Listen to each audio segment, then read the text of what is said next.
अस्सलाम वालेकुम नाज़रीन, प्रोग्राम टेस्ट राउंड साथ में हफ्जुल यूबी। नाज़रीन, जो हमारा टॉपिक है वह 4C सुपर टैक्स और CVT कैपिटल वैल्यू टैक्स, ये किन से वसूल किया जाएगा और कौन लोग इसके दायरा कार में आएंगे, सुपर टैक्स किन से लिया जाएगा, इस पर लाहौर हाई कोर्ट की जजमेंट क्या कहती है और सुप्रीम कोर्ट में अब मौजूदा सूरत हाल क्या है, इन किन लोगों पर ये लागू होता है और किस तरह इसकी टैक्स कलेक्शन की जाती है, इस पर गुफ्तगू करेंगे। मेरे साथ स्टूडियो में मौजूद है उमैर बाजवा साहब, आप एडवोकेट हाई कोर्ट है, माहिर टैक्स अमूर है। उनके साथ मौजूद है अशरफ कमर साहब, आप एडवोकेट हाई कोर्ट है, माहिर टैक्स अमूर है। उनके साथ मौजूद है मोहम्मद असद साहब, आप ITPs है का कोर्स कर रहे हैं और मुझे लाइन पर ज्वाइन करेंगे मोहम्मद आसफ राणा साहब, आप भी एडवोकेट हाई कोर्ट है, सीनियर मेंबर है लाहौर टैक्स बार एसोसिएशन के। उमर बाजवा साहब, सबसे पहले आपकी तरफ आऊंगा। ये 4C सुपर टैक्स इस बला का नाम है, ये जब लगाया गया था तो हुकूमत की हिकमत अमली क्या थी? लोगों से कहा गया था बजट खसारा पूरा करने के लिए हम लगा रहे हैं, तो आप क्या समझते हैं क्या हुआ? बहुत शुक्रिया यूबी साहब, आपने प्रोग्राम में मदद किया। इसमें मैं पहले बताता हूँ कि सर ये 4C है क्या, कब इंट्रोड्यूस कब हुआ। ये बेसिकली फाइनेंस एक्ट 2022 में इंट्रोड्यूस हुआ, ठीक है। इसकी ओरिजिनेशन हुई फाइनेंस एक्ट 2022 के थ्रू।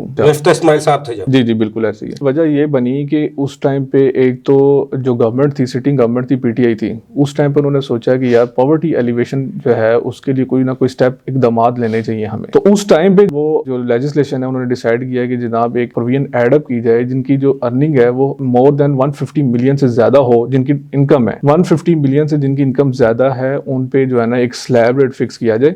वो स्लैब रेट फिक्स करके उनके ऊपर टैक्स लगाया जाए। अब जाहिर सी बात है 150 मिलियन का मतलब ये है कि जो हाई अर्निंग है, इसका मतलब भी सुपर टैक्स का मतलब ये है कि हाई अर्निंग पे आपने टैक्स लगाना है। जो अशराफिया पे जो ज्यादा कमा रहे हैं, जो जिनकी इनकम जो है वो बहुत ज्यादा है, तो उन पे भी ये टैक्स लगाएंगे। तो उस टाइम पे ये डिसाइड किया गया है कि उन अशराफिया पे जो है ये टैक्स लगाया जाएगा। पहली बात। दूसरी बात, फिर उस टाइम पे बजट डेफिसिट भी था, तो दोनों चीजों को मद्देनजर रख के ये जो प्रोविजन जो है वो इंसर्ट की गई थी फाइनेंस एक्ट 2022। अच्छा, अब ये किन किन पे लगेगा? ये बेसिकली इन्होंने एक स्लैब रेट बनाएगी, ठीक है। डिवीजन 2 में 2B में जो है ना इन्होंने एक स्लैब रेट बनाया कि जिनकी 150 मिलियन से एक्सीड करेगा उन पे 1% लगेगा। 150 और 200 मिलियन जिनकी टोटल इनकम होगी। अब 200 मिलियन से जैसे जैसे एक्सीड करती जाएगी फिर 2% हो जाएगी, फिर 3% हो जाएगी, और 500 मिलियन से जितनी ज्यादा इनकम होती जाएगी इसके टैक्स रेट, इसके स्लैब रेट बनता है, उस हिसाब से उसके जो है वो स्लैब रेट जो है इंक्रीज होता जाएगा। अब जिसकी 500 मिलियन प्लस इनकम थी उस पर 10% जो है रेट था, ठीक है।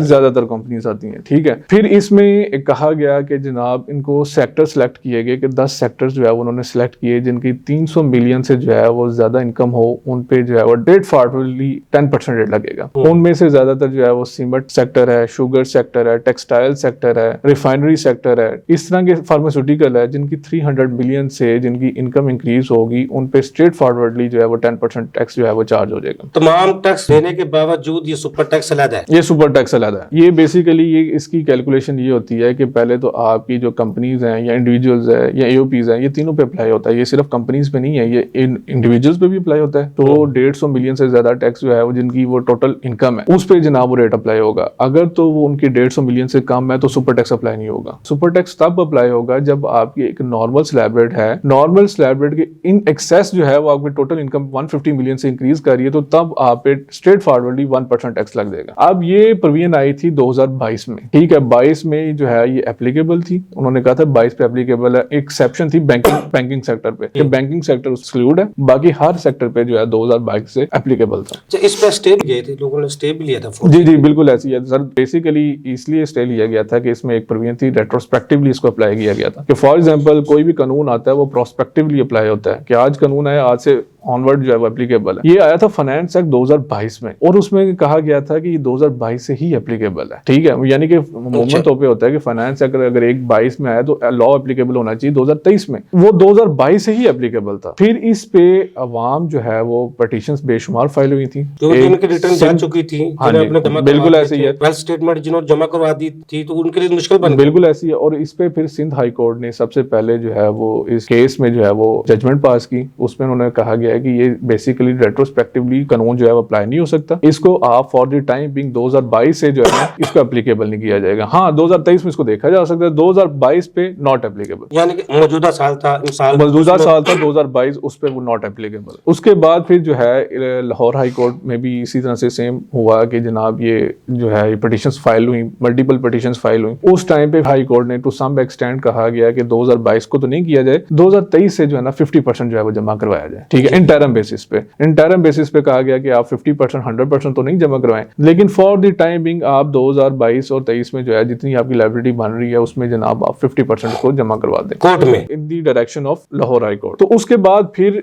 मामला चलता फिर ये इसमें स्टेप्स आते गए, फिर ये हुआ कि जनाब 2023 में तो चले निकल गया 50% दे गए, अब 2024 से ये फुली एप्लीकेबल है। अब जिसका टैक्स बन रहा है फॉर एग्जांपल 150 मिलियन से टोटल इनकम जो है वो एक्सीड कर रही है, तो उस पर स्ट्रेट फॉरवर्डली जो है वो सुपर टैक्स अप्लाई कर जाता है। अब जब सुपर टैक्स अप्लाई कर जाता है तो हर साल इसका मतलब है जैसे जैसे साल इंक्रीज होगा उस साल उसका 2024 की, और उसमें 100% जो सुपर टैक्स की कैलकुलेशन है वो हुई है, और उस पे कंपनीज ने, एओपीज ने और इंडिविजुअल्स ने टैक्स पे किया है। लेकिन इसका तो अभी 4C का तो फैसला होना है सुप्रीम कोर्ट में। अभी जो है फैसला रेस्ट है, कोर्ट में पेंडिंग है, लेकिन एफबीआर ने, ये भी मैं आपको यूबी साहब बताता जाऊं कि एफबीआर ने इस पे बेशुमार रिकवरीज की हैं, 2023 के टैक्स ईयर में रिकवरीज की हैं। एफबीआर सुप्रीम कोर्ट खत्म कर देती है, अगर टैक्स अदा कर चुके हैं उनका, वो एफबीआर का मौकफ ये है कि जब अभी तो मामला सुप्रीम कोर्ट में पेंडिंग है, लेकिन अगर एफबीआर का मौकफ ये है कि अगर सुप्रीम कोर्ट फैसला करेगी देन फिर हम उसको रिफंड कर देंगे, अदरवाइज एट दैट टाइम जो है ये लॉ एप्लीकेबल है, आपकी जो लायबिलिटी बनती है आप उसको पे करवाएं। जब जैसे ही सुप्रीम कोर्ट का डिसीजन आ जाता है उस टाइम पे हम फिर फैसला करेंगे कि अगर आपने पे किया है तो फिर हम उसको रिफंड कर देंगे, उनका मौकफ ही है।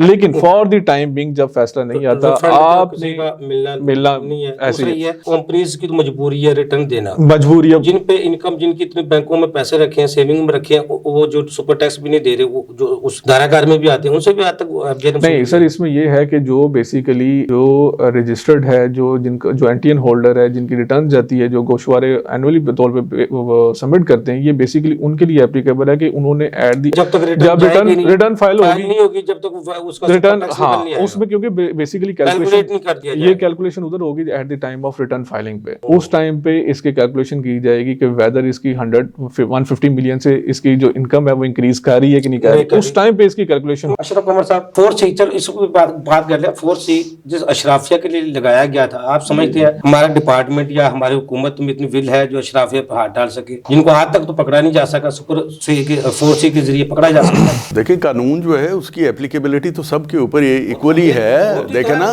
सर, वो जो रिटर्न फाइल कर रहा है, वैसे तो इसकी जो डेफिनेशन है पर्सन का लफ्ज इस्तेमाल हुआ है, तो उस पर्सन के अंदर इंडिविजुअल भी शामिल है, एओपी भी शामिल है और कंपनीज भी शामिल है। इस्तिस्ना भी दिया गया किसी को सुपर 4C से सुपर टैक्स, यानी कि हर शख्स के ऊपर ये एप्लीकेबल है जो जिसकी इनकम जिसकी 150 मिलियन से इनकम एक्सीड कर जाएगी। और लेकिन इसमें एक और जो है ना वो बड़ा एक बारीक सा नुक्ता गवर्नमेंट ने रखा है, उसने कहा कि ये जो लॉस होता है ना प्रीवियस ईयर का, वो इसमें से आपने एडजस्ट नहीं करना। मतलब देखे ना, मेरी इनकम इस साल है 1 लाख रुपया, मेरा जो लॉस है प्रीवियस ईयर का जैसे 24 गुजरा है तो 23 का मेरा लॉस जो है ना, वो लॉस उसमें मैं एडजस्ट नहीं करूंगा, इनकम से लॉस को निकालूंगा नहीं, ये तो जाती नहीं होगी। और दूसरा इनकम हम किसको, एक कंपनी है उसकी चीज करोड़ों की चीज है जो उसमें लागत से बनी है, अब वो उसको सेल कर रहा है, उसमें इनकम को सारी इनकम उसको माना जाएगा। नहीं सर, वो सेल जो है वो तो सेल, और जैसे ये हमारी एक बहुत बड़ी कंपनी थी यहाँ पर ऑनलाइन काम करती थी, एयरलिफ्ट, ये आपको याद होगा, उसकी जो इन ट्रिलियन वो टर्नओवर थी, उसने जैसे ही ये 4C आया उसने अपना यहाँ से जो है ना वो सारा का सारा बिजनेस को वाइंड अप कर दिया। नहीं, उसने बिजनेस वाइंड अप कर लिया सिर्फ इसलिए कि जो टैक्सेशन है 4C की ये इतनी ज्यादा है कि वो उसका जो प्रॉफिटेबिलिटी उतनी नहीं है जितना उसका ऊपर वो टैक्स आ जाता था। इसका मतलब ये तो फिर जगह टैक्स कह सकते हैं। नहीं, ये टैक्सेस देखे ना, अब ये जो टैक्स है अब ये नहीं किया जा सकता था कि जैसे कंपनी का जो रेट है वो है 29%, ये भी टैक्स है और इसके अंदर अगर 29 में 10% और ऐड कर दिया जाए तो 39 हो जाता है, 39 हो जाएगा। उन्होंने कहा जी ये 39 जो है ये सबको अफेक्ट करेगा, इसकी बजाय ना ये एक नया सुपर टैक्स, तमाम टैक्सेस की जब रेशो लगाई जाए इनको डाल के फिर तो 60-65% टैक्स अदा करना पड़ जाता है एक टैक्स। नॉर्मली अगर वो सारे टैक्सेस को आप देखें ना, हमारा इनकम टैक्स है, सेल टैक्स है, फेडरल एक्साइज ड्यूटी है, कस्टम ड्यूटी है, और पता कितने टैक्स हम अदा करते हैं, वो 60% से ऊपर चले जाते हैं, ये तकरीबन 65 पे चले जाते हैं। 65। एक बंदा थर्ड वर्ल्ड कंट्री में 65% टैक्स दे तो फिर वो कारोबार करेगा क्या, कहां से कमाएगा, किसका करेगा? अशरफ साहब सर्वाइवल है फिर? नहीं, वो उसमें ये है कि वो पहले से ही सोच के बैठा होता है कि मैं टैक्स क्यों दूं, मुझे टैक्स देने लेने की क्या जरूरत है कि मैं अपने आप को इतना स्ट्रीमलाइन करूं कि मेरा टैक्स जो है वो बिल्कुल ठीक जाए गवर्नमेंट के पास। अगर वो जाएगा तो वो 2-3 साल के बाद इस सुपर टैक्स का पहले भी एक तजर्बा किया गया था अशरफ साहब, शायद आप उस वक्त मैं आप डिपार्टमेंट में होंगे जब वो ये इसका तजर्बा हुआ था। जी जी, ये सुपर टैक्स जो है ना, ये सर बड़ा पुराना है। ये तकरीबन 2005 में जब ये अर्थक्वेक आया था ना आज़ाद कश्मीर में, तो उस वक्त इसको इंट्रोड्यूस करवाया गया था। लेकिन ये उस वक्त 2005 में सिर्फ और सिर्फ बैंकिंग सेक्टर पे लगाया गया था अर्थक्वेक, ताकि उनकी रिहेबिलिटेशन हो सके। जितने अफेक्टेड थे अर्थक्वेक के, उनकी रिहेबिलिटेशन के लिए ये टैक्स जो है वो 2005 में इंट्रोड्यूस करवाया गया। लेकिन ये सिर्फ बैंकिंग सेक्टर पे था और उसका रेट था 4%, सिर्फ बैंकिंग और किसी पे नहीं था। अब तो ये सब पे लागू हो गया। हाँ, अब तो ये गवर्नमेंट ने वो 22 में फाइनेंस एक्ट में इंट्रोड्यूस करवाया, जैसे बाजा साहब फरमा रहे थे। 22 में उसको इंट्रोड्यूस करवाया और उसको 22 से ही कर दिया, जबकि कभी ऐसा हुआ ही नहीं। ये तो खैर वो कोर्टों ने वैसे ही उसको नहीं माना कि ये रिट्रोस्पेक्टिव इफेक्ट जो है वो इसका हो ही नहीं सकता। इसका जब भी टैक्स आपने लगाना है, अगर वो पब्लिक के बेनिफिट में है तो वो प्रोस्पेक्टिव होगा। रिट्रोस्पेक्टिव इफेक्ट, रिट्रोस्पेक्टिव टैक्स को गवर्नमेंट कोर्ट्स हैं वो कभी भी को नहीं मानती। हाँ ना, बल्कि उनकी हमेशा से डायरेक्शन ये रही है कि जो भी आपने टैक्स लगाना है वो रिट्रोस्पेक्टिव होना चाहिए, प्रोस्पेक्टिव होना चाहिए, रिट्रोस्पेक्टिव नहीं होना चाहिए। अच्छा, अब मौजूदा सूरत क्या है 4C की? 4C की इस वक्त सुप्रीम कोर्ट में पिटीशन पेंडिंग पड़ी हुई है और सुप्रीम कोर्ट ने ये डायरेक्शन दी है कि अगर आपने अगर आपको रिकवरी नोटिस आ जाता है तो आप उसका 30% जमा करवा दें, तो आपका वो स्टे हो जाएगा till the decision of supreme court. 30% जमा करवा देंगे तो आप कुछ नहीं पूछा जाएगा, फिर आपकी वो जो रिमेनिंग जो आपकी रिकवरी है ना वो स्टे हो जाएगी। अच्छा, इसके सुपर टैक्स में अब जो लोग नहीं अदा किया जिन लोगों ने, आप समझते हैं वो बच जाएंगे अगर सुप्रीम कोर्ट का फैसला 4C खत्म करने का आ गया? जिनके रिफंड उनको मिल जाएंगे, जो नहीं दे सके वो बच जाएंगे? कितने फीसद चांसेस है उसे? सर इसमें कोई 0% चांसेस हैं इसके, यानी खत्म नहीं होगा। उसकी वजह ये कि ये फाइनेंशियल मैटर होते हैं ना, इसमें इसकी इंटरप्रिटेशन कोर्ट जरूर करती है, लेकिन प्रोरेगेटिव है गवर्नमेंट का कि वो उसको टैक्स लगाए। अगर वो टैक्स जो है वो उसको सुप्रीम कोर्ट उसको खत्म करना शुरू कर दे, हाई कोर्ट खत्म करना शुरू कर दे, तो इसका मतलब है कि डायरेक्ट उसकी इंटरफेरेंस जो है वो आ जाती है फाइनेंस पे ऊपर, क्योंकि मुल्क जो है वो चलाना होता है गवर्नमेंट है उसने, क्योंकि वो सुप्रीम कोर्ट या हाई कोर्ट का तो कोई तल्लक नहीं है ना कि ये मुल्क कैसे चलेगा, फंड्स कहां से आएंगे, हम इसको किस तरह से। 4C ने सबसे ज्यादा किस सेक्टर को मुतासर किया है? सर इसने ये एयरलाइन है, LNG है, सीमेंट है, ऑटोमोबाइल है, बैंकिंग कंपनीज हैं, टेक्सटाइल है, शुगर है, ये सभी को इसने इफेक्ट किया है। यानी ये जितने भी हैं इन सब की 500 मिलियन से हमेशा कम ज्यादा होता है। और ये चूंकि सबसे बड़ा जुल्म ये है कि इसको लॉस को एडजस्ट नहीं करने देते। अगर वो लॉस को एडजस्ट करने दें तो ठीक है, फिर वो एक किस्म की एक बैलेंस किस्म की वो आ जाती है। तो ये गवर्नमेंट को चाहिए कि ये इसमें कोई ऐसी अमेंडमेंट लेके आए। इनकम को तो मान रहे हैं और जो नुकसान है उसको मान नहीं रहे, नुकसान को नहीं मान रहे। और अगर आप या तो ये उधर वो आप इनकम टैक्स की रिटर्न में भी उसको कह दें कि जी हम ये नुकसान जो नहीं मानते, ये नुकसान जो है ये 5 साल तक एडजस्ट हो सकता है। जो आपका लॉस है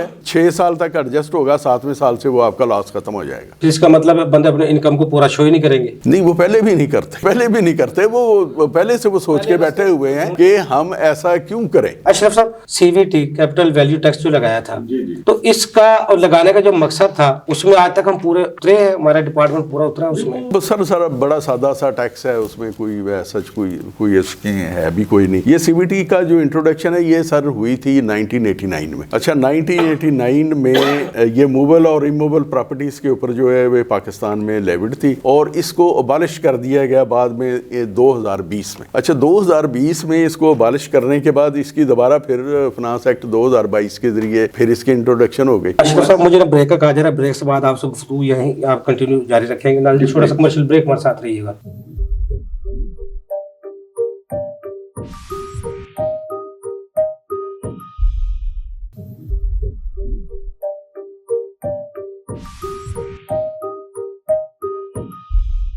वेलकम बैक नाज़रीन जी। अशरफ साहब, CVT है ये इंट्रोड्यूस करवाया गया है प्रॉपर्टीज पर, मोटर व्हीकल पर और इसी तरह के जो और एसेट्स हैं जो बेस्ड करते हैं ओनरशिप ऑफ एसेट्स, तो इनके ऊपर इनको यानी कि जो गैर मुल्की असासे हैं उन पे भी CVT वसूल किया जाता है। लेकिन अगर कोई उसकी वेल स्टेटमेंट 116A की फाइल करे तो उसको पता चलता है ना कि इसके गैर मुल्की असासे हैं। उसको कितना टैक्स अदा करना पड़ता है हर चीज को? उसमें भी एक ही रेट उन्होंने फ्लैट किया, रेट सबका एक ही है। अच्छा, गाड़ियों को जो सेल परचेज पर जो गाड़ी कीमत पे उस पे भी ये सीवीटी है? उसके ऊपर भी जो है वो 1% ही है। अगर तो लोकल गाड़ी है तो उसके ऊपर 1% है, अगर इंपोर्टेड है तो उसका तो वो टैक्स कस्टम वाले ही उसको डिडक्ट कर लेते हैं, यानी पोर्ट स्टेज के ऊपर ही वो टैक्स जो है वो उसमें डिडक्ट हो जाता है। अच्छा, और जो प्रॉपर्टी की सेल परचेज है इस पे भी सीवीटी हमें देना पड़ता है? ऊपर भी 1% ही, यानी कि जो सेल करेगा या फरोख्त करेगा 1% सीवीटी देगा? जी सीवीटी देगा। नहीं, ये सीवीटी लगेगा उसके ऊपर जो सेलर है, जो बेचने वाला है। अच्छा, इसमें एक जो बड़ा बारीक सा एक नुक्ता है वो भी क्लैरिफाई कर दूं। अच्छा, इसमें ये जो अगर बार बार आप बेचते हैं ना तो उसके ऊपर जो है वो सीवीटी चार्ज होता रहता है, लेकिन जो पहला साल होता है उसमें आपको कोई डेप्रिसिएशन सीवीटी में नहीं मिलता। आप चार्ज हो जाता है, लेकिन अगर आप उसको दोबारा बेचते हैं ना उसी साल में, तो उसके ऊपर वो दोबारा सीवीटी चार्ज नहीं होते। कैलकुलेट किस तरह किया जाता है इसको? कैलकुलेट सर, वो जो टोटल उसकी वैल्यू उसका 1%। वैल्यू उसका, प्रॉपर्टी की वैल्यू उसका, या गाड़ी की वैल्यू उसका? प्रॉपर्टी का ले लें आप, इमूवेबल का, मूवेबल का, किसी का भी ले लें, वैल्यू होगी ना उस वैल्यू का 1%। सीवीटी कौन कौन से सेक्टर पे है वैसे? सीवीटी सर ये 3 आइटम है इसमें समझ लें, मूवेबल एसेट्स और इमूवेबल एसेट। इमूवेबल में तो आ गई ये आपकी प्रॉपर्टीज, जमीन, मकान, प्लाट, दुकान, ये सारी की सारी जो है ये तो आ गई इमूवेबल में। और मूवेबल में आपकी आ जाती हैं ये जो गाड़ियां हैं, मोटरें हैं, और इसी नेचर की जो बाकी चीजें हैं। इसको सीवीटी को लगा के आज तक जो बेनिफिट एफडीआर हुकूमत को मिले, आप समझते हैं ठीक है? इतना कम है कि उसका जो इम्पैक्ट है इसकी जो है वो कोई बहुत ज्यादा कोई बेनिफिशियल नहीं है गवर्नमेंट से, कि ये इसके लगाने से उसको कोई इतना रेवेन्यू आ रहा है कि वो कोई बजट में उसको कोई हेल्प आउट कर सके। ये एक बड़ी साइजेबल सी अमाउंट है, ये जो 1% वाली जो आती है। अच्छा, इसमें भी सर ये एक मैं वो बताने लगा था जी। अच्छा, उसमें पहले साल में तो कोई नहीं है, उसके हर साल 10% डेप्रिसिएट होता जाएगा। 6 साल के बाद यानी 5 साल तक वो उसको उस पर चार्ज होगा सीवीटी, और छठे साल से उसकी जो है ना वो उसकी वैल्यू 0 हो जाएगी for the purpose of CVT. आप ये सीवीटी जो है टैक्स के बारे में क्या कहते हैं, क्या जानते हैं? 2022 के फाइनेंस एक्ट में इंट्रोड्यूस करवाया गया। जब ये पहले एप्लीकेबल था तब ये फॉरेन एसेट्स, अगर एक रेजिडेंट ऑफ पाकिस्तान के अगर कोई फॉरेन एसेट्स है तो उस पर एप्लीकेबल नहीं था। पाकिस्तान कौन से शहर है जिन पे लागू होता है? सर, जो रेजिडेंट पर्सन है, मतलब जिन्होंने 173 डेज के से ज्यादा पाकिस्तान में स्टे किया है, इनकम टैक्स ऑर्डिनेंस की डेफिनेशन के अकॉर्डिंग रेजिडेंट पर्सन है ना, उनके अगर कोई फॉरेन एसेट्स हैं जिनकी वैल्यू 100 मिलियन से अबव जा रही है तो उन पे ये एप्लीकेबल होगा। तो इसका मतलब ये इसका जो टैक्स पेयर पे मौजूदा टैक्स पेयर उस पर कोई इजाफी बोझ नहीं है ये? नहीं सर, अगर उसके कोई फॉरेन एसेट्स नहीं है नहीं होगा। 1300 सीसी से जो नीचे गाड़ियां उन पे ये छूट है? जी सर, 1300 सीसी से अगर कम आपकी जो है ना व्हीकल इंजन कैपेसिटी है तो उस पे सीवीटी भी आपको नहीं पे करना पड़ेगा। यानी 1300 से ऊपर है जो उन पे सब पे ये लागू होगा? जी, उन सब पे ये एप्लीकेबल होगा। बिल्कुल सही कह रहे हैं। अच्छा अशरफ साहब, इसका सीवीटी का नुकसान क्या है? टैक्स मौजूदा टैक्स पेयर को क्या नुकसान है? उसको इजाफी बोझ समझ के अपने आप को मुसीबत में डाल रहा होता है? अपने आप को इतना ज्यादा वो मुसीबत में नहीं डालता। पहले 236 सी भी आ गया, एच भी आ गया प्रॉपर्टी पे, वैसे बहुत से टैक्स। फाइनेंस एक्ट 2022 में प्रोविजन ऐड हुई थी फॉरेन एसेट्स की। अब जाहिर सी बात है हर बंदे का फॉरेन एसेट्स तो नहीं होते हैं। अब जिस बंदे के फॉरेन एसेट्स होंगे, लाइक उधर अब्रॉड में उसकी मूवेबल या इमूवेबल प्रॉपर्टी है, या बैंक में पैसे हैं, या उसकी कोई जायदाद है, तो उसकी 100 मिलियन से अगर उसकी कॉस्ट फेयर मार्केट वैल्यू से क्रॉस करेगी, उस पे 1% उसने टैक्स देना है। अब मुझे बताएं, फॉरेन एसेट रखने वाला बंदा आम बंदा तो नहीं होगा ना। अब जिसके पास हाई अर्निंग, वही बात आ जाएगी, जो हाई अर्निंग है ना, ये बेसिकली सीवीटी उस पे लगाया गया है। सीवीटी वैसे सारे दे रहे हैं, जो लोकली है ना, लोकल मैन्युफैक्चर्ड गाड़ियां हैं, 1300 सीसी से इंक्रीज है, उस पे 1% दे रहे हैं। जैसे सर ने बताया कि 5 साल तक उसने देना है। अब वो वन टाइम होता है। लेकिन जो फॉरेन एसेट्स हैं, फॉरेन एसेट्स जाहिर सी बात है, ये मामला भी, ये भी मैं आपको बता दूं कि ये मामला भी सुप्रीम कोर्ट तक गया था। ये मामला फाइनेंस एक्ट 2022 में इंट्रोड्यूस हुआ था, जो कि 2023 पे एप्लीकेबल था। ठीक हो गया। उस पे फिर जनाब मल्टी पिटीशंस फाइल हुई थी, हाई कोर्ट में भी हुई थी, सुप्रीम कोर्ट में मल्टी पिटीशंस फाइल हुई। उस टाइम पे इनको इंटरम रिलीफ दिया गया कि आप ऐसे करें, आप 100% पे ना करें, आप 50% कहा था, 50% इसको पे कर दें। लेकिन उसके बाद फिर ये 2023 के बाद फिर उन्होंने सुप्रीम कोर्ट से जजमेंट आ गई, नहीं जी ये जाहिर सी बात है, ये वो फॉरेन एसेट्स पे लग रहा है, तो ये 100% एप्लीकेबल है। अब ये 2024 से ये 100% एप्लीकेबल है। जिसके फॉरेन एसेट्स हेल्ड हैं अब्रॉड में, उसने 1% टैक्स देना है। जिसकी 100 मिलियन से एक्सीड कर रही है एट फेयर मार्केट वैल्यू पे। उमैर साहब, जी सर। फॉरेन एसेट्स की जब हम बात करते हैं, वो दूसरे मुमालिक में उसकी जायदाद को हम फॉरेन एसेट कहते हैं, जो ओवरसीज यहाँ जिनकी जायदादें हैं जिन्हें खरीदी हुई उनको हम फॉरेन। सर बेसिकली ये जो लॉ कानून है ना, ये एप्लीकेबल होगा रेजिडेंट इंडिविजुअल पे। अब जो रेजिडेंट है, जो कि लड़के ने भी बताया कि 183 डेज के पे जो कैटेगरी में फॉल करता है और वो रेजिडेंट इंडिविजुअल है, उसके एसेट अगर फॉर एग्जांपल दुबई में है, अमेरिका में है, लंदन में है, उसकी जो at that time 30 June for example अगर हम आज की बात करते हैं, या ये जो 24 का टैक्स ईयर गुजरा है, 30 जून 2024 पे उसके जो एसेट्स हैं दुबई, अमेरिका या लंदन में, उसके 100 मिलियन से वो एसेट एक्सीड कर रहे हैं, तो उस पर स्ट्रेट फॉरवर्ड 1% उसने टैक्स देना है। चाहे उसके बैंकों में पैसा पड़ा है दुबई में, चाहे उसका अमेरिका में पड़ा है, उसमें 1% उसने टैक्स देना है। ठीक है, उसका वो चाहे मूवेबल एसेट्स है, चाहे इमूवेबल एसेट्स है, गाड़ियां हैं, उधर गाड़ियां हैं, BMW है, जो भी है, उसका फेयर मार्केट वैल्यू निकाली जाएगी 30 जून 2024 की डेट पे। तो फेयर मार्केट वैल्यू अगर यूएई में है, दुबई में है, एक चीज आप जैसे गाड़ी की बात कर रहे हैं, उसकी फेयर वैल्यू यहाँ पाकिस्तान में किस तरह लगाई जा सकती है? तो सर वो उसको कन्वर्ट करेंगे ना, पीकेआर में कन्वर्ट करेंगे। ये कानून ये भी कहता है आपने उसको पीकेआर में कन्वर्ट करना है। पीकेआर में कन्वर्ट करके उसकी फेयर, जाहिर सी बात है, फॉर एग्जांपल दुबई में लेट से मिसाल लेते हैं, उसकी 30,000 दिरहम है, उसको रेट कन्वर्जन का रेट लगाएंगे, उसकी फेयर मार्केट वैल्यू अगर 30,000 दिरहम है, कन्वर्जन रेट लगा के पीकेआर में वैल्यू आ जाएगी। पीकेआर में वैल्यू आएगी तो उस पर 1% आपने टैक्स लगा देना है। वो टैक्स लगा के आपने रिटर्न में पे करके साथ सबमिट कर देनी है। ये तो टैक्स पे के साथ जाती नहीं है सर मुझे ये बताएं, अब दुबई में जिसकी प्रॉपर्टी है वो हम बंदा तो नहीं हो सकता, तो वहाँ मुझे पे बताएं। वो टैक्स भी तो दे रहा है वहाँ पे। सर आप इस तरह ज्यादती अगर कहेंगे तो ये टैक्स लगाते किस पे? नहीं, हाई अर्निंग पे लगाते हैं टैक्स। उस मुल्क में भी टैक्स अदा कर रहे हैं, इधर भी टैक्स अदा कर रहे हैं। वो अलग बात है, वो बेसिकली अगर उधर टैक्स दे रहा है उसका इससे कोई कंसर्न नहीं है। ये बेसिकली जो सीवीटी की हम बात कर रहे हैं ना स्पेसिफिक, तो सीवीटी के तभी लगेगा जब उसके फॉरेन एसेट्स उधर हैं। गैर मुल्की कंपनियां हैं, इन्वेस्टर जो आते हैं पाकिस्तान में, उन पे भी सीवीटी नहीं उस पे नहीं है, ये रेजिडेंट इंडिविजुअल पे लगेगा, नॉन रेजिडेंट पे नहीं लगेगा। रेजिडेंट वर्ड आया, रेजिडेंट इंडिविजुअल। अगर 180 दिन वो रहता है हाँ जी, तो तो वो रेजिडेंट हो गया, तो उसके बाद उसपे भी लागू होगा उस पे लागू होगा, नॉन रेजिडेंट पे लागू नहीं है। नाज़रीन मेरे साथ लाइन पर मौजूद है मोहम्मद आसफ राणा साहब, एडवोकेट हाई कोर्ट है, हमारे टैक्स अमूर है। मोहम्मद आसफ राणा साहब, ये बताइएगा कि 4C को आप किस तरह देखते हैं और मौजूदा सूरत हाल में सुपर टैक्स की जो कंप्लायंस है वो किस तरह हो रही है? सुप्रीम कोर्ट में जो फैसला होने जा रहा है 4C पर, आप उसको किस तरह देखते हैं? यूबी साहब, इससे पहले भी सुपर टैक्स लगाए गए। एक तो 2013 में लगा था, वो फॉर द 1 ईयर ही लगा था, जरदारी साहब जब सदर थे उस वक्त। तो उसके बाद 4B आया, जो रिहेबिलिटेशन डिस्प्लेस्ड लोग थे ना, उनके लिए लगाया गया 2015 में। तो अब 2022 में फाइनेंस एक्ट 2022 के थ्रू 4C इंसर्ट किया गया, सेक्शन 4C, जो कि super tax on high earning persons जो है ना उन पे लगाया गया। और इसका ये था कि एक स्लैब रेट थे मुख्तलिफ, और कुछ कंपनीज जो थी उन पे 10% था। तो इसके अगेंस्ट लाहौर हाई कोर्ट में रिटिशंस फाइल हुई।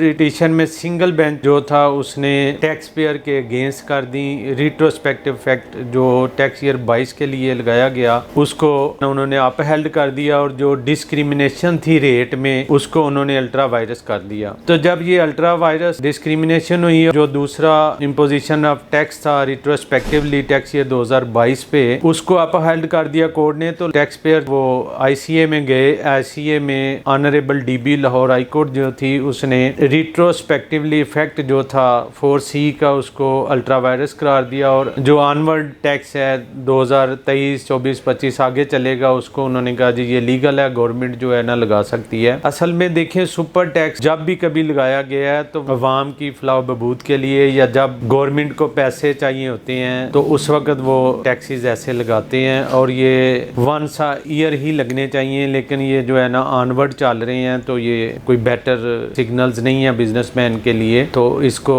4C को नहीं होना चाहिए, इसको ख़त्म हो जाना चाहिए था। और ये जो 4C है इक्विवेलेंट टू डबल टैक्सेशन है, क्योंकि देखें एक दफ़ा वो सेक्शन 4 में टैक्स दे, सेक्शन 9 में टैक्सेबल इनकम जो है उसमें टैक्स दे टैक्स पेयर, उसके बाद अगर उसकी इनकम 150 मिलियन से ऊपर चली गई है तो वो उस पर दोबारा से टैक्स दे। ये डबल टैक्सेशन है जो नहीं होनी चाहिए थी। अगर देखें फॉर वन टाइम लग जाए किसी एक ईयर में, वो तो एज पर रिक्वायरमेंट है कि गवर्नमेंट को पैसों की ज़रूरत हो तो वो लग जाए, वो तो ठीक है। लेकिन इसको ऑनवर्ड कंटिन्यू करना जो है ना वो बिल्कुल गलत है। ये डबल टैक्सेशन है जो नहीं होनी चाहिए। राणा साहब, CVT के बारे में भी बताइएगा ये सीवीटी कैपिटल वैल्यू जो टैक्स है इसको आप किस तरह देखते हैं और मौजूदा सूरत में इसकी कंप्लायंस क्या हो रही है और एफबीआर और टैक्स पेयर दोनों के दरमियान ये कितना पुल का किरदार अदा कर रहा है? सीवीटी कैपिटल वैल्यू टैक्स है जो गवर्नमेंट ऑफ पाकिस्तान ने थ्रू SRO 797 2022 डेटेड 29/9/2022 को इम्पोज किया।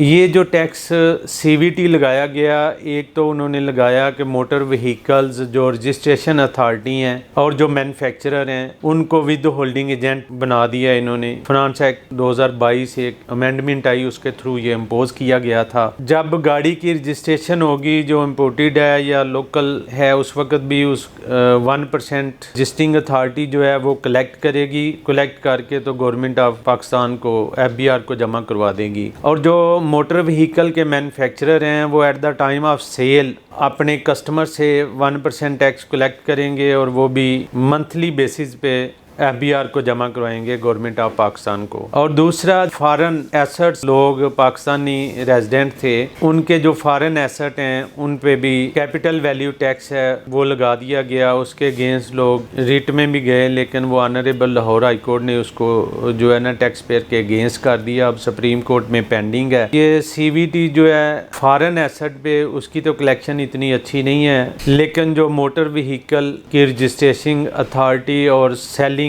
कंपनीज हैं वो कलेक्ट करके जमा करवा रही हैं और ये कलेक्शन जो है ना as a withholding agent की जा रही है और इसकी कंप्लाइंस कोई इतनी अच्छी नहीं है। सिर्फ डिडक्शन क्योंकि गाड़ी परचेज पे हो जाती है और रजिस्टरिंग पे हो जाती है, इसलिए वो विद हेल्ड हो रहा है, कलेक्ट हो रहा है, वरना वो नहीं है। गवर्नमेंट ऑफ पाकिस्तान इस तरह के टैक्सेस लगा देती है कि अवाम पे बर्डन बहुत ज़्यादा हो जाता है। इतने ज़्यादा टैक्सेस हैं कि समझ नहीं आ रही कि कौन सा टैक्स किसने देना है। 4C भी कंटिन्यू है, 4B भी कंटिन्यू है। उस तरह आम रूटीन में टैक्सेबल सेक्शन 9 में भी टैक्स जो पे कर रहे हैं, CVT भी लग गई और अब 7E भी आ गया है। अजीब सा मामला है। टैक्स तो उस सूरत में लगने चाहिए कि जब अवाम की फलाह बहबूद पे काम हो रहा हो, लेकिन यहाँ अवाम की फलाह बहबूद पे या कंस्ट्रक्शन पे, रोड डेवलपमेंट पे, कंट्री डेवलपमेंट पे कोई काम नहीं हो रहा होता। ये जो हमारे अशराफियाँ हैं ये तो अपने एक्सपेंस पूरे करने के लिए ही टैक्सेस कलेक्ट कर रहे हैं, यानी अपने एक्सपेंस कम नहीं करते।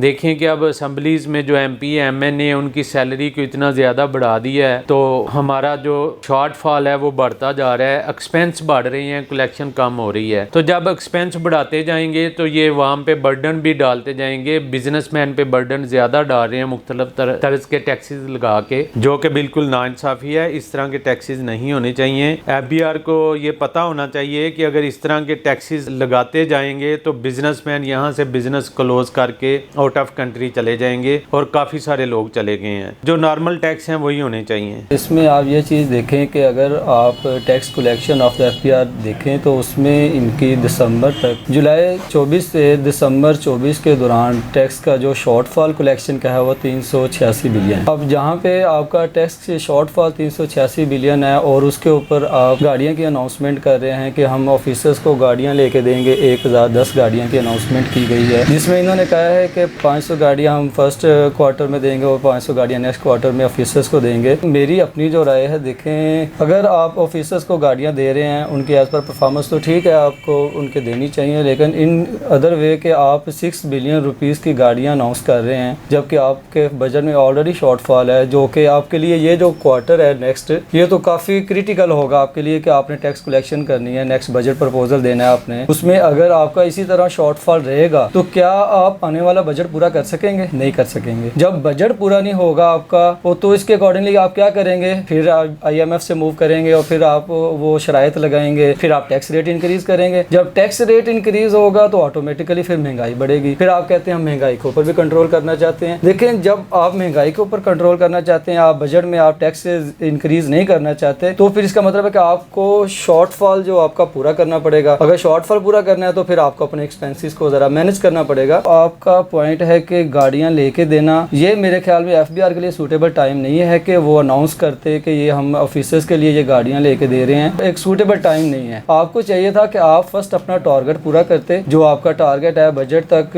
अगर आपका टारगेट अचीव होता देन आप अनाउंसमेंट करते कि जी हमारा जो बजट है उसका हम टारगेट पूरा कर चुके हैं और जो हमारे पास अभी इतना रेवेन्यू कलेक्ट हो चुका है इसमें से हम ये ऑफिसर्स को गाड़ियाँ दे रहे हैं, ताकि वो नेविगेशन सिस्टम है कि आप फील्ड में जाएंगे और उसमें मजीद कलेक्शन के लिए उसे इस्तेमाल करेंगे। लेकिन पहली बात तो ये है कि कलेक्शन शॉर्टफॉल पूरा करना, तो वो कलेक्शन की तरफ फोकस करें ताकि आपका कलेक्शन शॉर्टफॉल है वो पूरा हो जाए। तो आप अगर अपनी परफॉर्मेंस देखें तो आपका 386 बिलियन ऑलरेडी शॉर्टफॉल है, जो कि अगले 2 क्वार्टरों में आपको जो टैक्स ऑफिसर्स हैं उनको मजीद टैक्स कलेक्शन की ज़रूरत है। तो उसके लिए आपको चाहिए कि आप अपनी कलेक्शन पूरी करें, देन आप इसके ऊपर देखें, रिव्यू करें कि क्या आपके पास इतना बजट है कि आप ले सकते हैं गाड़ियाँ। अदरवाइज मेरा नहीं ख्याल कि अभी अनाउंसमेंट करनी चाहिए थी इनको, पहले बजट का है कि इनके पास एक प्रॉपरली आ जाए कि हमारी कलेक्शन इतनी ज़्यादा है। बहुत शुक्रिया राना साहब, आपने हमें टाइम दिया। अशरफ कुमार साहब, अब हम कंक्लूडिंग की तरफ आते हैं। अगर ये CVT या सुपर टैक्स जिसको हम 4C कहते हैं, नए तजुर्बात होते हैं टैक्सेस के, आप समझते हैं ये हमारे ज़मीनी हक़ाइक़ के मुताबिक है या उसके बरअक्स हैं जितने भी टैक्सेस हैं? नहीं, इसको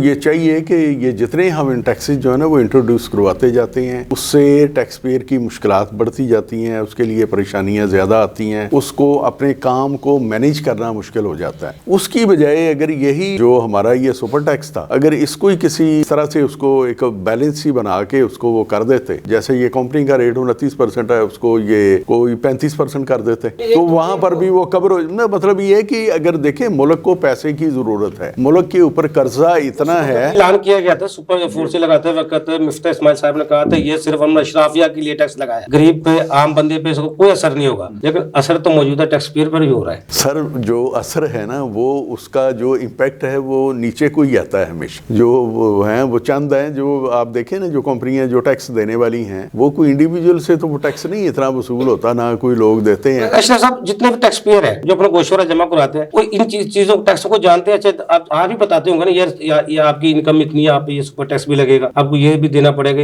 उनको भी अवेयरनेस है इनकी टैक्सों की? देखिए 150 मिलियन तक वो बंदा पहुंचता ही नहीं है। जो इंडिविजुअल है ना, उसका कोई अच्छा बिजनेस भी होगा तो वो भी इतनी उसकी जो प्रॉफिट उसका इतना नहीं होगा। अगर वैसे ही इसको टैक्स को थोड़ा कर दिया जाए, टैक्स रेट कम कर दिया जाए, जो लोग अपनी 150 मिलियन इनकम को इजहार कर रहे हैं वो फिर 200 मिलियन शो कर सकते हैं। हमारा तो कानून उल्टा है ना, एक बड़े स्टोर में सामान ले लें, जो जितना ज्यादा सामान, लाख का आपने सामान खरीदा है 5% आपको छूट है, आपने 2 लाख का खरीदा था यार आपको 10% छूट दे दी। ये हमारा उल्टा निजाम नहीं है। जिस तरह टैक्स इनकम बढ़ती जाएगी टैक्स का रेट बढ़ता जाएगा। चले ये इसकी मिसाल जो है ना वो थोड़ी सी एक उल्ट करके मैं आपको बताता हूँ। ये जो इलेक्ट्रिसिटी है ना, ये इलेक्ट्रिसिटी में हमारे मुल्क में कानून ये है, जितना कम इस्तेमाल करता है ना उसका रेट कम है, जितना वो ज्यादा इस्तेमाल करता है उसका रेट ज्यादा। अब अगर इसी में आप गल्फ इंडस्ट्रीज में चले जाए, चाहे हम दूर नहीं जाते, हम इधर की बात कर लेते हैं, चले यूरोप से तो हमारा कंपैरिजन ही कोई नहीं है। अगर हम गल्फ कंट्रीज में जाएं या हम ये खलीज वाली में जाएं, तो यहाँ पर इस तरह से है कि ये उल्टा है वो पाकिस्तान से। उसमें जो ज्यादा कंज्यूम करता है उसका उतना रेट कम है, जो जितना कम इस्तेमाल करता है इलेक्ट्रिसिटी को उसका उतना रेट ज्यादा है। ये मैं आपकी वो जो आपने अभी मुझे मिसाल दी है ना कि किसी सुपर स्टोर में चले गए, वैसे भी हमारा अलमिया ये है, देखो जो पूरे मुल्क को चलाने के लिए जो इदारा FBR टैक्स कलेक्ट करता है, एक टैक्स पेयर जो अपनी सारी कमाई से मेहनत मजदूरी करके अपना जान मार के खपा के बगैर शरायत के बगैर सूद के हुकूमत को टैक्स भी अदा करता है। होना तो ये चाहिए जिससे एक शहरी के लिए एक स्टोर बड़ा, हर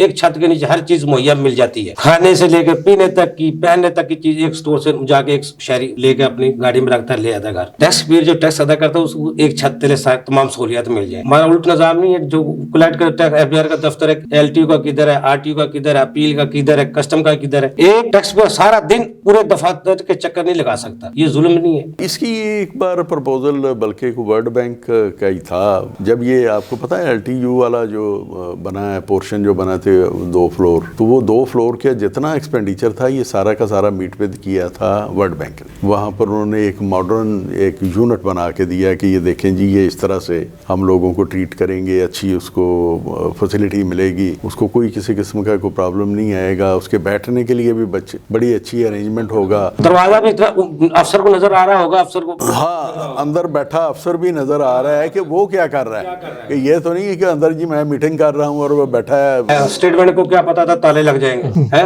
काले शीशे लग जाएंगे क्या हो जाएगा। उमर भाई साहब क्या प्रपोजल देंगे आखिर में प्रोग्राम कंक्लूडिंग सीवीटी की और 4C पे? सर मेरी प्रपोजल ये है कि बेसिकली अगर हम कहते हैं कि सीवीटी और सुपर टैक्स जो है वो जुल्म है, हाँ बिल्कुल जुल्म है, टैक्स पेयर की नज़र से देखा जाए तो जुल्म है, क्योंकि वो देखें वो दे रहा है, जैसे कंपनी की मिसाल लेते हैं, कंपनी 29% दे रही है, 17% दे रही है, ठीक है 18% दे रही है, उसके ऊपर मजीद आप ये बोझ लगा देंगे तो उनके लिए तो ठीक है कि यार ये बोझ है, ऐसे टैक्स देते नहीं है जिन्होंने दुनिया से लेकिन इसका मसला ये तो एक पॉइंट आ गया, ये तो टैक्स पेयर के फेवर में है। अब मैं गवर्नमेंट के फेवर में भी कहूंगा, क्योंकि हमने बेसिकली दोनों को बैलेंस लेके चलना है। गवर्नमेंट की फेवर में ये है कि हाँ ठीक है, गवर्नमेंट कहती है कि यार मैं आपको कब कह रहा हूँ कि जनाब आप जो है वो इतनी ब्रैकेट में मुझे टैक्स दें, वो ब्रैकेट सुपर टैक्स की आपको पता है 150 मिलियन से ऊपर जिसकी इनकम जाएगी उसने देना है। अब जो 150 मिलियन से कम है उसने तो नहीं देना, ये लगा ही उस पे है कि जो अशराफिया है, जो जिनकी हाई इनकम्स हैं उन पे लगेगा। तो ये गवर्नमेंट के लिए जो है मेरे ख्याल से सेफर साइड है, क्योंकि अगर ये नहीं करेंगे तो रेवेन्यू कलेक्शन कैसे होगा। ऐसा सब क्या कहेंगे? सीवीटी और ये सुपर टैक्स लगा रहे हैं, आप टैक्स पेयर जैसे एक कंपनी है, जैसे सर ने बात की कि सुपर टैक्स लगने की वजह से एक कंपनी जिनका ट्रिलियन में रेवेन्यू आ रहा था वो छोड़ के चली गई। देखें अगर वो कंपनी एक ऑनलाइन बिजनेस कर रही थी, मतलब वो यूरोप कंट्रीज, दूसरी कंट्रीज को सर्विस प्रोवाइड कर रही थी, उनकी तरफ से फॉरेन रेमिटेंस आ रही थी, और उस फॉरेन रेमिटेंस की वजह से जो है ना आपका जो जरा मुबादला रुक गया, कंपनी चले गई, जरा मुबादला रुक जाता है। बिल्कुल सर इस तरह मतलब अगर हम टैक्स लगा रहे हैं ना, इसके रिटर्न में हमें जो टैक्स पेयर को उस तरह के मतलब सर्विस या फिर मतलब इतना बेनिफिट देना चाहिए कि टैक्स पेयर परेशान ना हो, अपना कारोबार बंद ना करे। अच्छा साहब आपको बहुत शुक्रिया, अशरफ कुमार साहब आपको बहुत शुक्रिया, उमर बाजू साहब आपको बहुत शुक्रिया, एक्सपर्ट का आपने गुफ्तगू सुनी। हुकूमत चाहे जितने भी टैक्स लगाए, टैक्स देने के लिए अवाम तैयार है, लेकिन टैक्सेस ऐसे होने चाहिए टैक्स पेयर को तकलीफ ना हो, उसका बिजनेस बंद ना हो, उसके बिजनेस पहले ज्यादा चलना शुरू हो जाए। टैक्स देना कोई मुश्किल नहीं है, लेकिन बिजनेस एक्टिविटी चलती रहेगी तो रेवेन्यू आएगा, अगर बिजनेस एक्टिविटी नहीं होगी तो रेवेन्यू भी नहीं आएगा। अगले प्रोग्राम तक के लिए अफजल यूबी को इजाजत दीजिए। अल्लाह हाफ़िज़, पाकिस्तान जिंदाबाद। देखिए प्रोग्राम टैक्स और अवाम अफजल अयूबी के साथ।